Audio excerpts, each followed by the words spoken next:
Hello students, मेरा नाम है मोहम्मद शान और आप देख रहे हैं मेरा यूट्यूब चैनल। और आज मैं आपको पढ़ाने वाला हूँ न्यूमेरिकल एनालिसिस में मिलने, प्रेडिक्टर एंड करेक्टर मेथड। ये आपके पास भी एक न्यूमेरिकल टेक्निक है जो कि differential equation of first order को सॉल्व करती है। बात करते हैं मिलने, प्रेडिक्टर, करेक्टर मेथड आखिर है क्या, किस तरीके से, किस वे में इस्तेमाल होता है। तो भाई बात करते हैं सबसे पहले कि आपके पास ये Y4P, it is known as the Milne predictor formula, and Y4C this is known as Milne corrector formula.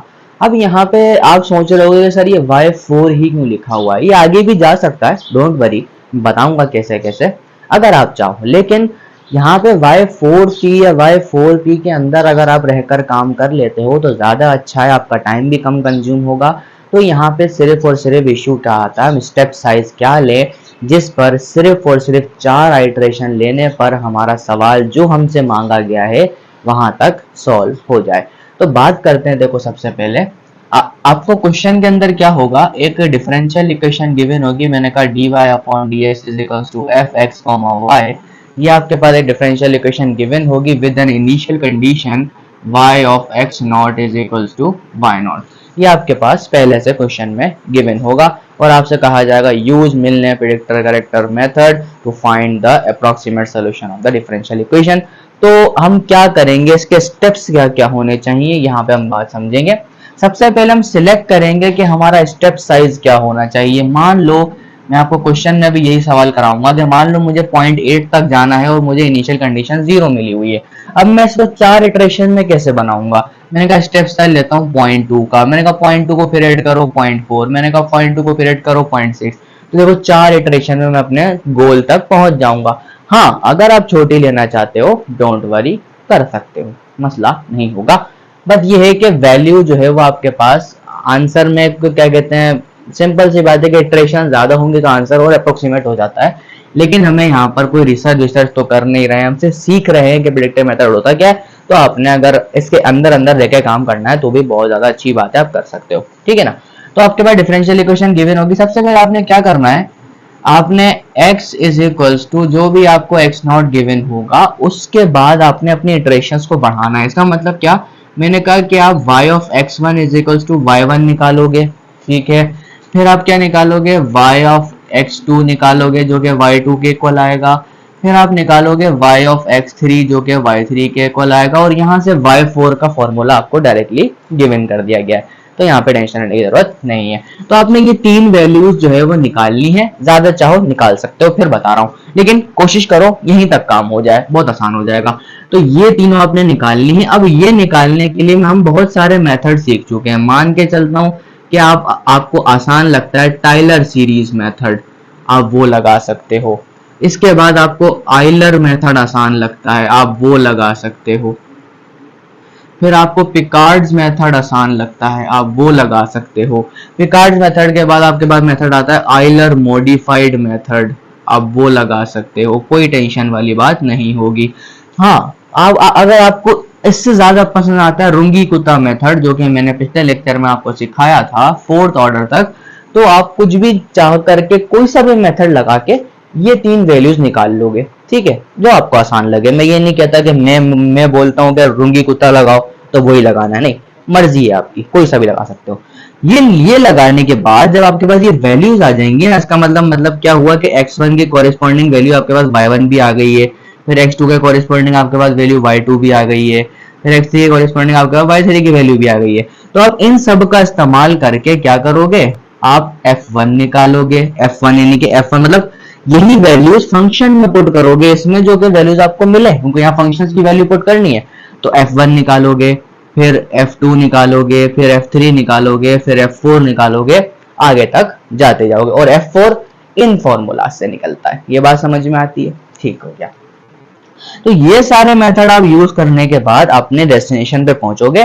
पहुंचने के बाद आपने क्या करना है, जब आप x4 पे जाओगे तो x4 के लिए आपको y4 निकालना पड़ेगा। तो y4 कहां से निकलेगा, बाय प्रेडिक्टर फॉर्मूले से निकलेगा। और निकलने के बाद जब रिजल्ट इसका आ जाएगा तो उसी को हम करेक्टर फॉर्मूले के अंदर f4p डालेंगे, मतलब x4 और y4 यहाँ से निकल जाएगा, इन दोनों का इस्तेमाल करके फंक्शन निकालेंगे f4 को उठाने के बाद हम यहाँ पुट करेंगे तो आपकी डिफरेंशियल इक्वेशन की जो अप्रोक्सीमेट वैल्यू होगी वो निकल कर बाहर आ जाएगी। और ये मेथड मैं आपको बताता चलूं कि ये ज्यादा अप्रोक्सीमेट सोल्यूशन नहीं दे पाता, ये थोड़ा सा इफेक्टिव मेथड है, लेकिन मेथड है, हम सीखेंगे। तो ये मेथड आपके पास क्या कहलाता है, मिलने प्रेडिक्टर एंड करेक्टर मेथड। तो फटाफट से यहाँ तक नोट करो, फिर हम सवाल की तरफ चलते हैं। सवाल करने से एक एक चीज क्लियर हो जाएगी। फटाफट से आगे बढ़ते हैं। तो स्टूडेंट्स स्टार्ट करते हैं अपने क्वेश्चन को। तो यहाँ पर हमारे पास क्वेश्चन कहता है कि डिफरेंशियल इक्वेशन गिवन है, इनिशियल कंडीशन गिवन है, कह रहा है कि y निकालो x = 0.8 पर और इस्तेमाल करना है मिलने पीसी मेथड, जो कि अभी मैंने थोड़ी देर पहले आपको बताया क्या होता है। तो बात करते हैं सॉल्यूशन की। तो मैंने कहा देखो f(x, y) आपके पास गिवन है कितना, x - y²। उम्मीद करता हूँ समझ आ रहा है। अच्छा, x नॉट की वैल्यू 0 है, y नॉट की वैल्यू भी 0 है। अगर मैं इसकी एक्सटेंडेड टर्म्स निकालना चाहूँ, मुझे कहाँ तक जाना है, 0.8 तक जाना है। तो 0.8 तक जाने के लिए मैं कोई ऐसा स्टेप साइज का उठाऊंगा जो कि मुझे 4 इटरेशंस में 0.8 तक ले जाए। तो मतलब मैंने कहा अगर मैं h की वैल्यू 0.2 उठाता हूँ तो x1 की वैल्यू 0.2 हो जाएगी, फिर x2 की वैल्यू 0.4 हो जाएगी, x3 की वैल्यू 0.6 हो जाएगी, x4 की वैल्यू 0.8 हो जाएगी। ऐसा ना, बिल्कुल ऐसा ही, समझ पा रहे हो बात को। तो ये वैल्यूज आपके पास आ जाएंगी। तो अब मैं इन वैल्यूज पर y निकालना भी तो चाहूंगा ना, तो y निकालने के लिए मैं इस्तेमाल करता हूँ, मैंने कहा यूजिंग पिकार्ड्स मेथड। मैंने कहा मुझे पिकार्ड मेथड थोड़ा सा अच्छा लगता है, मैंने कहा वो यूज कर लेता हूँ, काफी ज्यादा आसान मेथड होता है। मैंने कहा देखो पिकार्ड्स मेथड का जब मैं यहाँ यूज करूंगा तो उसका जनरलाइज फार्मूला क्या होता है, आपको याद होना चाहिए। मैंने कहा देखो yn+1 = y0 plus integration from x0 to x, और यहाँ पर फंक्शन के अंदर x ऐसे ही रहता है और यहाँ पे कितना आ जाता है yn, और विद रिस्पेक्ट टू dx के रिस्पेक्ट में हम क्या करते हैं, इसको इंटीग्रेट कर देते हैं। जब मैं इसको इंटीग्रेट कर दूंगा तो मुझ पर काफी सारी इटरेशन निकल जाएंगी। मुझे क्या क्या निकालना है, मैंने कहा n की जगह पहले 0 रखूंगा, फिर n की जगह 1 रखूंगा, फिर n की जगह 2 रखूंगा, और ऑब्वियसली आगे जितनी भी मुझे चाहिए होंगी रखता जाऊंगा। तो पहले मैंने कहा n = 0 रखता हूँ, मुझे क्या मिलेगा y1। y0 की वैल्यू आपके पास कितनी है बेटा, 0, और प्लस x0 की वैल्यू कितनी है आपके पास, 0। मैंने कहा 0 to x करेंगे। x की वैल्यू मतलब f(x) and yn, मतलब yn की जगह कितना हो सकता है यहाँ पर, x - y0 का स्क्वायर हो जाएगा और dx हो जाएगा। जब मैं यहाँ पर बात करूंगा, मैंने कहा y1, तो देखो बेटा 0 to x कितना हो जाएगा, 0 to x, और x अपनी जगह पर और y0 के लिए कितनी 0 थी, तो मतलब सिंपल आंसर यही बनेगा। तो मैंने क्या करा, y1 का वैल्यू कितना है आपके पास, x²/2, यही आया ना। अब ये आने के बाद जब मैंने y1 रखा था तो उसमें क्या रखूंगा, x1 रखूंगा, सिंपल सी बात है ना। अब भैया x1 की वैल्यू कितनी थी, 0.2, उसका मतलब क्या, 0.2 का स्क्वायर डिवाइड बाय 2, और यहाँ से इसकी न्यूमेरिकल वैल्यू हम निकाल लेंगे जो कि आपके पास आएगी 0.020, और यह बस आने से निकाल सकते हो। इसका मतलब मैं यहाँ कंडीशंस आपके सामने लिखता जाऊं कि मैंने y1 मतलब y ऑफ x1 निकाला, तो मेरे पास y1 आया, और y1 कितना आया, 0.020, मतलब ये कंडीशन मैंने निकाल ली। इसी तरीके से मैं n की जगह 1 रखूंगा तो यहाँ पे कितना आ जाएगा, y2 = y0, वेरिएबल कितनी बेटा 0, कहां से कहां तक करोगे, 0 to x से लेकर, और x माइनस यहाँ पे कितना आएगा, y1 का स्क्वायर आ जाएगा। तो y1 की वैल्यू आपको मालूम होगी, तो आप क्या करोगे बेटा, y2 = integration from 0 to x, यहाँ पे कितना आ जाएगा, x माइनस, और x ये आएगा आपके पास कितना आएगा, x⁴/4 आ जाएगा, मतलब क्या होगा dx, और इसके आप इंटीग्रेशन कर दोगे। इंटीग्रेशन करने पे क्या रिजल्ट मिलता है, ये बात तो आप लोगों को मालूम भी होगी बेटा, ये आ जाएगा आपके पास x²/2, और ये कितना आ जाएगा आपके पास, x⁵/20। जब मैं इसकी न्यूमेरिकल वैल्यू कैलकुलेट करूंगा तो मैं यहाँ कर देता हूँ, मैंने कहा देखो y ऑफ 0 पॉइंट, क्योंकि जब मैं y2 निकाल रहा हूँ तो एट x = 0.2 निकालूंगा। मैंने कहा 0.4 पर निकलेगी वैल्यू, सिंपल है कि नहीं है, ठीक है सर। बेटा 0.4 पे निकालोगे स्क्वायर कितनी आएगी बेटा, क्या करोगे, 0.4 का स्क्वायर करोगे, नीचे आएगा 2, और यहाँ पे कितना करोगे, 0.4 का पावर 5, और नीचे करोगे 20। तो यहाँ पे जो आपके पास रिजल्ट आएगा वो मैं आपके सामने ऊपर की तरफ लिख देता हूँ। यहाँ पे रिजल्ट आएगा 0.0795, मतलब क्या हुआ, मैंने y ऑफ x2 भी निकाल लिया 0.07985। तो ये रिजल्ट मेरे पास आ गया, मतलब इसका रिजल्ट आएगा 0.07985, ठीक है। अब मैं बात करता हूँ n=2 रखूंगा, तो n=2 रखने पर मेरा कितना आएगा, y3 की वैल्यू कितनी होगी, y0 plus integration from x0 to x, और फंक्शन में कितना आ जाएगा, x माइनस y जो निकाल चुका हूँ। क्या निकाल चुका हूँ? y2 निकाल चुका हूँ, मतलब y2 का स्क्वायर आ जाएगा, dx करोगे। इसी तरीके से यहाँ पे जब मैं y3 निकालने की तरफ जाऊंगा तो मैंने कहा इंटीग्रेशन फ्रॉम 0 टू x, यहाँ पे आ जाएगा x माइनस और y2 की वैल्यू कितनी थी बेटा? ये वाली, मतलब x square by 2 minus x की पावर 5 बाई 20 का होल स्क्वायर, और यहाँ पे कितना आ जाएगा? dx आ जाएगा। उम्मीद करता हूँ समझ आ रहा है। अब इसका होल स्क्वायर खोलो, इंटीग्रेशन करो, चलो करके दिखा देता हूँ, वैसे तो काफी आसान है। मैंने कहा देखो y3 is equals to integration from 0 to x, x अपनी जगह रहेगा, इसका जरा स्क्वायर बनाऊंगा तो ये हो जाएगा x power 4 by 4 a square, फिर माइनस का 2ab, मतलब 2ab करूंगा तो क्या आएगा? 2 पावर 5 और 7 आ जाएगी, मतलब ये जाएगा 2 पावर 7, 2 इंटू 20 कितना हो जाएगा? 40। ठीक हो गया। 2ab प्लस का b स्क्वायर का मतलब क्या होगा? x की पावर 10 डिवाइडेड बाय 20 का अगर मैं स्क्वायर करूं तो कितना आएगा? 400 आएगा। बिल्कुल ऐसे ही आएगा। तो क्या करूंगा भाई? लास्ट टर्म का स्क्वायर, 2 का स्क्वायर 4 हुआ था, अब 20 का स्क्वायर कितना होगा?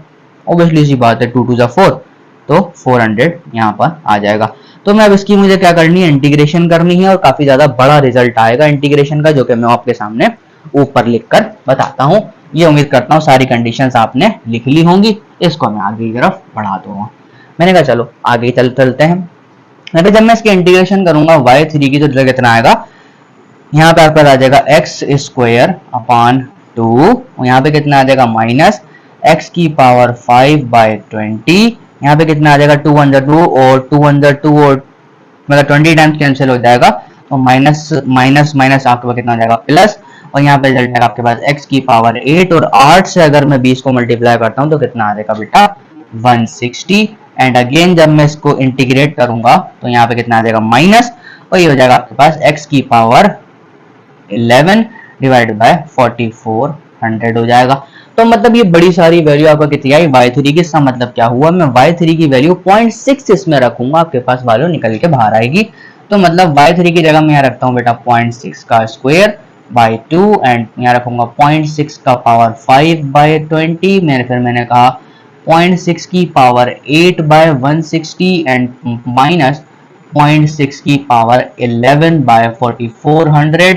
तो इतना बड़ा कैलकुलेशन होगा, और दूसरे मेथड से करोगे ऑब्वियसली सी बात है, दूसरे मेथड भी आपके सामने बहुत बड़े बड़े हैं। तो y3 की वैल्यू जब आप यहाँ से निकालोगे तो मैं आपके सामने यहाँ लिख देता हूँ, y ऑफ x3 आपके पास कितना आया? वो आपके पास आएगा 0.1762। तो ये वैल्यू आपके पास निकल कर आ चुकी है बाय पिकार्ड्स मेथड। अब मैंने इस्तेमाल करना है मिलने पीसी मेथड का, जो कि मैंने पढ़ना स्टार्ट किया था। उम्मीद करता हूँ यहाँ तक लिख लिया होगा, फिर मैं अपनी वैल्यूज को आगे बढ़ाता हुआ चलता हूँ। मैंने कहा चलो इसको मिटा दिया जाए। ये सारी वैल्यूज मैंने कैलकुलेट करके रख ली, सारी वैल्यूज मैंने आपके सामने निकाल के बता दी भाई, ये वैल्यूज आएंगी आपके पास। और आपके पास इनिशियलाइज वैल्यू जो आपके पास y ऑफ x नॉट थी, वो तो बेसिकली कितनी थी? 0 थी। अच्छा, अब मैं जरा इस्तेमाल करता हूं इन्हीं को उठाकर। मैंने बोला अगर मेरे पास x नॉट की वैल्यू 0 है और x नॉट की वैल्यू 0 है और y नॉट की वैल्यू कितनी है? 0, तो भाई f नॉट की वैल्यू मेरे पास कितनी आएगी? 0 माइनस 0 का स्क्वायर। कितनी आएगी? 0 माइनस 0 का स्क्वायर, अगेन कितनी आ जाएगी? 0 आ जाएगी। अगर मेरे पास x1 की वैल्यू 0.2 थी और y1 की वैल्यू मेरे पास आई 0.020, इसका मतलब मेरे पास f1 का जो रिजल्ट है कितना आएगा? 0.2 माइनस 0.020 का स्क्वायर। तो आपकी जो f1 की वैल्यू आएगी वो कितनी आएगी? वो मैं यहाँ पर आपके सामने लिख देता हूँ। f1 की वैल्यू आपके पास आ जाएगी, लेट सपोज, मतलब अब यहां से निकालते जाओगे तो आपके पास f1 की वैल्यू आ जाएगी 0.1996 आ जाएगी। उम्मीद करता हूं यहां तक आप समझ पा रहे होगे। अगर आपके पास x2 की वैल्यू 0.4 है और आपके पास y2 की वैल्यू कितनी है? 0.0795 है, तो आप जो है वो यहाँ से f2 की वैल्यू निकाल सकते हो। वो कैसे निकलेगी?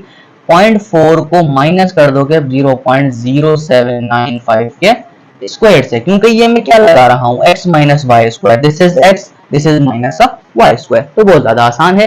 तो इसको जब मैं अपने कैलकुलेटर में रखूंगा तो मेरे पास f2 की एक अलग वैल्यू आएगी। f2 की वैल्यू मेरे पास क्या आनी चाहिए भाई? f2 की वैल्यू आएगी बेटा 0.3937। तो ये आपके पास क्या आ जाएगी? f2 की वैल्यू आ जाएगी।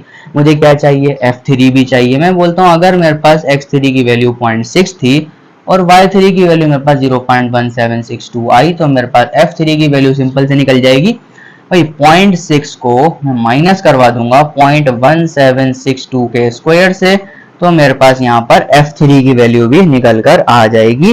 वो कितनी आएगी बेटा 0.5689 आ जाएगी। तो उम्मीद करता हूँ यहाँ तक भी आपको समझ आ चुका है।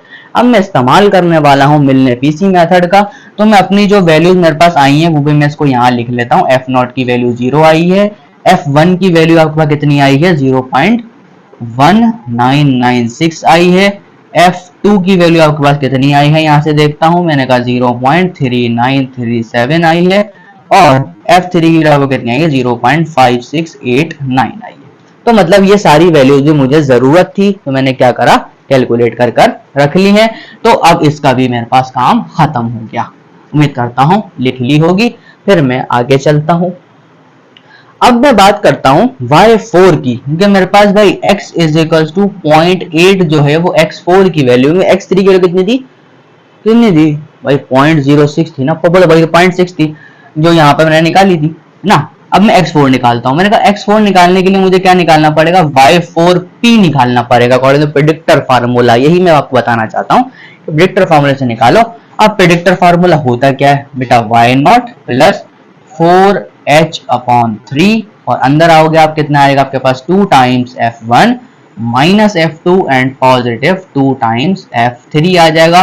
तो ये आपके पास क्या निकाल के देगा, y4 की प्रेडिक्टर वैल्यू निकाल के देगा। और मुझे 0.8 पर आंसर चाहिए, तो अगर मैं इसके करेक्टर में पुट करूंगा तो मेरे पास आंसर आ जाएगा सिंपल।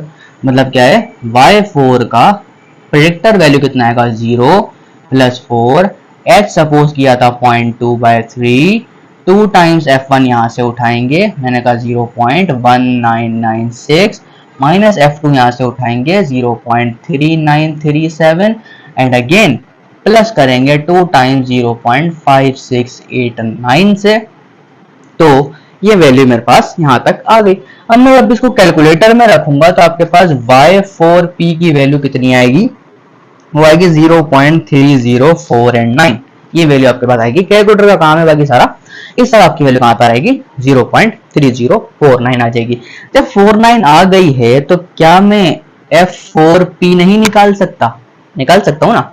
क्यों, f4p निकालने के लिए क्या चाहिए, x4 चाहिए और y4p चाहिए, सिंपल सी बात है। तो क्या करूंगा मैं इसमें डाल देता हूं, अगर देखो 0.8 माइनस 0.3049 का स्क्वायर, आंसर आएगा आपके पास 0.707। उम्मीद करता हूं यहां तक भी समझ आ रहा होगा। लास्ट स्टेप पे चलता हूं, मैं y4 की करेक्टेड वैल्यू निकालता हूं। करेक्टर फॉर्मूला आपके पास क्या होता है बेटा, y2 प्लस h/3 होता है। यहां तक आपको बात समझ आती है। और यहां होता है आपके पास f2 plus 4 times f3 plus f4p के इक्वल होता है। तो बस कुछ नहीं करो, वैल्यूज रखी है उठा के रख दो। मैंने कहा y4 का करेक्टर आंसर आपका कितना आ जाएगा, y2 कहां है बेटा, y2 x2 की वैल्यू कितनी आएगी, y2 आएगी, मतलब क्या आएगा 0.79 एंड 5 प्लस h कितना था 0.2/3, f2 की वैल्यू कितनी थी, ये वाली उठा लेता हूं, मैंने कहा 0.3937 एंड पॉजिटिव 4f3, मतलब 4f3 की वैल्यू 0.05689 एंड अगेन f4p की वैल्यू अभी निकाल कर आया हूं, इतनी आई थी 0.707 आई थी। मतलब ये वैल्यू आपके पास करेक्टर वैल्यू आ जाएगी, मतलब वैल्यू आपकी करेक्ट हो गई।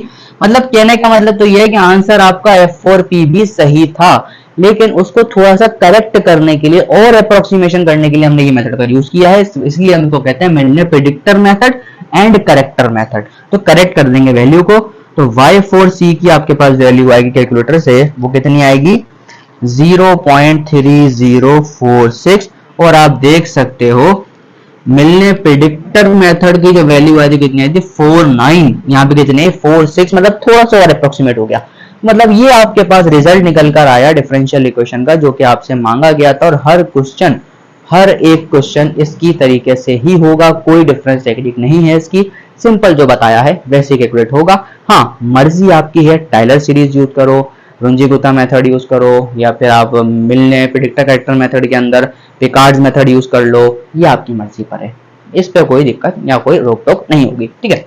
तो ये सारे मेथड मैं आपको समझा चुका हूं, समझ में आ गया होगा। हाँ, एक क्वेश्चन और अराइज होता है कि अगर सर मैं y5p तक जाना चाहूं तो क्या फार्मूला होगा? कुछ नहीं होगा, इस फॉर्मूले के अंदर एक इंक्रीमेंट कर दो, मतलब y जो ये 1 2 3 लिखे हैं ना सबस्क्रिप्ट में, इसमें एक इंक्रीमेंट करो। कैसे? ये y नॉट है, कितना हो जाएगा y1 प्लस 4h/3, ये कितना हो जाएगा 2 times f2 minus f3 and plus 2 times f4। This is called the predictor formula of y5। तो ऐसे निकाल सकते हो। और ये इंक्रीमेंट करना चाहते हो, मैं यहां भी लिख के बता देता हूं। मैंने कहा y5c निकालूं, कितना आएगा बेटा? y2 था, कितना हो जाएगा y3। h/3 अपनी जगह ही रहता है, और कितना हो जाएगा? f2 की जगह कितना हो जाएगा? f3 and plus 4 times f4 and plus f5p आ जाएगा, और f5p आप यहां से निकाल लोगे। तो उम्मीद करता हूं समझ में आ गया होगा। This is called the very easy method but little bit longer method called the Milne predictor and character method, and we will discuss in next lecture that will be named as Adam Borsford method, जो कि इससे भी अच्छा method है, जो कि और approximations देता है। मैं करता हूँ समझ में आ गया होगा। मतलब इस मेथड को करने के लिए आपको सारे जो पिछले मेथड पढ़ा रखे हैं उनको समझ बूझ होना लाजिम है, जब भी आप अपनी वैल्यूज को निकाल सकोगे। सही है ना बेटा? तब तक के लिए हाफिज, मिलता है नेक्स्ट लेक्चर में। तब तक के लिए बाय बाय।